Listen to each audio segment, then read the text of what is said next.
Philly sports guy here, and I got a NASCAR driver here. We don't get them that often here, but he's a Seahawks fan. Yes, I am. Absolutely, 100%. And what's your name? I know his name, but I'm gonna have Art him. Seeger. And what's your number? Well, it depends on whose car I'm driving, but next year I believe it's going to be number 1. You're gonna be number 1. Number 1 in the ARCA Series, driving for Andy Hillenburg. There you go. Very At nice. Daytona, February 8th. That, Live on Fox Sports 1. there you go. See, and you be looking at him. He's the number 1 car. So, what's the fastest speed you've gone?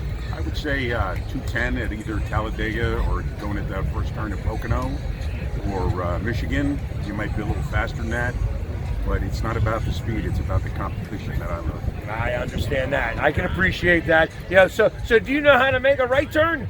Oh, absolutely. Actually, the ARCA Series has a couple of road courses this year. We're going to race at Mid-Ohio. We have raced in the past at the New Jersey Motorsports Park, where Wheaton Glass is. Okay. Yeah. And so, all right, and how did you become a Seahawks fan? I can tell you this. Growing up, I was a Chargers fan. I think it was because of the colors. I was a young guy, and Lance Allworth and those guys were like my heroes, you know? And then Chuck Muncie and guys like that, the running back, you know? Yep. And then they drafted a guy quarterback that I didn't really like very much.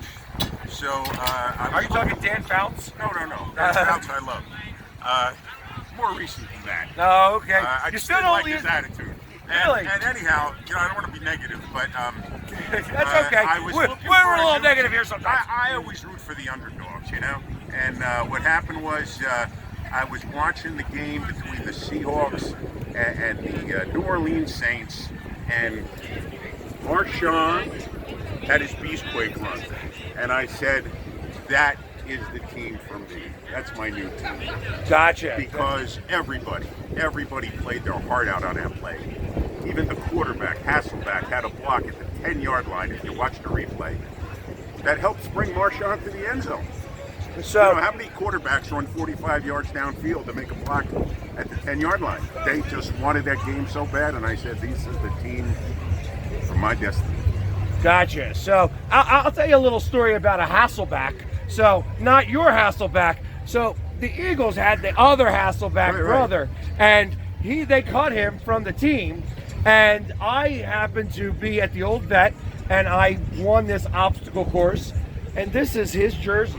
This is the old Hasselback, the Tim Hasselback. Okay. He got cut and then became the starting quarterback of the Redskins. Tells you how well the Redskins did that year. And but I got his jersey, and they didn't keep his name on the back. I got my name on there. So just that's my Hasselback story. Cool. But you know, just to give there's always a backstory to everybody's history. Exactly. And you know, sometimes they're very unique.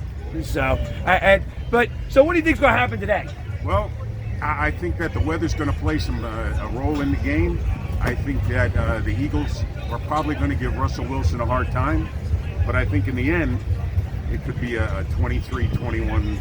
I'm hoping Seahawks win. Hey, well, you know what?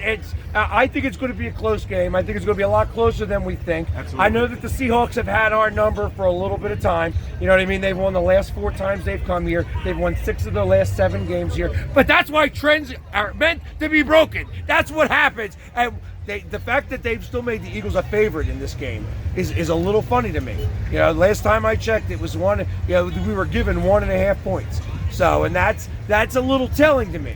So, because the Legion of Boom is no longer as boom. They've been booming in their pants, letting up some points. Because the Seahawks score on average about 27 a game. They give up about 25 a game. So it's all been very close. So we'll see. I agree that it's going to be a close game. I'd like to see the Eagles pull it off.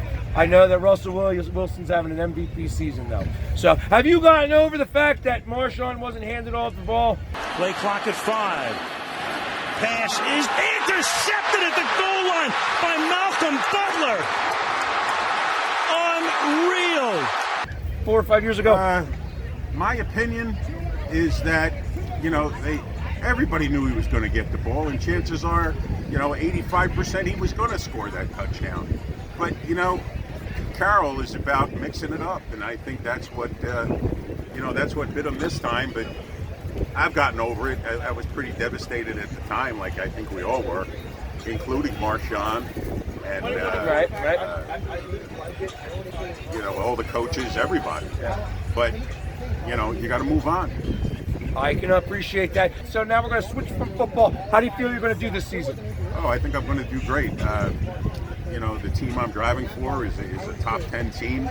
I feel that the NASCAR now owns ARCA, and they are joint forces, and we're going to be able to use a lot of resources that NASCAR has always been able to promote their different series. And with ARCA now owned by NASCAR, I feel that it's just another great step.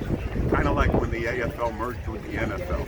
Okay. So it'll be interesting to watch. I do watch a little bit of NASCAR, only a very little bit. In fact, I'll even say the last race I watched was the Terminator's last race. So it's been a little while because it was my first race watching. Although I was up in Pocono, I did work in the PPG tent, many years ago. It's really loud over there, The Intimidator. The Intimidator. Not the Terminator. The Intimidator. You know what I'm talking We all about. know who we're talking about. Yeah, Yes, sir. like I said, He it was. was a nice acquaintance of mine. I'm a little older, so as I was climbing the ladder, I used to talk to him and actually worked with Richard Childress a little bit, trying to develop a product with which might have revolutionized the sport, but it was a sponsor I was working with, and it all didn't come together in the end. But Dale Earnhardt was a hero. He was. It was one of those things where I even the people I was watching with, it was like, wow, this is a big deal, and I'll never forget it because, like I said, I've watched a couple of races since then, but that's one of those things that just you don't ever forget. Watching the hood on that car bang a few times was like, whoa, and the way that they rushed out and everything like that was a big deal. So yeah, it just was so unexpected. It's a shame, but look at the Earnhardt family. They've moved on. Yep. That's what happens. But you got to keep going. Gotcha. So, well, I'm going to be looking forward to seeing you out there. I hope to see you in the playoffs this year, because now they got NASCAR's got playoffs too. They got the top 10s, right? Absolutely. So hopefully I'll see you the number one car out there. Right? SeegerRacing.com. SEEGER Racing.com. Well, see you on my website. I appreciate that. Thank you very much for your time. Thank you. Sorry for your loss today, though. And we're going to take it down. It's pre-recorded, so we'll have to see what happens. Oh, We yeah. might have to take that one back. Win or lose, you're going to hear me say that, because this is another thing you're going to hear. E-A-G-L-E-S, Eagles, Eagles, Eagles. Oh, yeah. No Hawks. No Hawks. You're in the wrong nest today, buddy. Wrong nest today. Go Birds.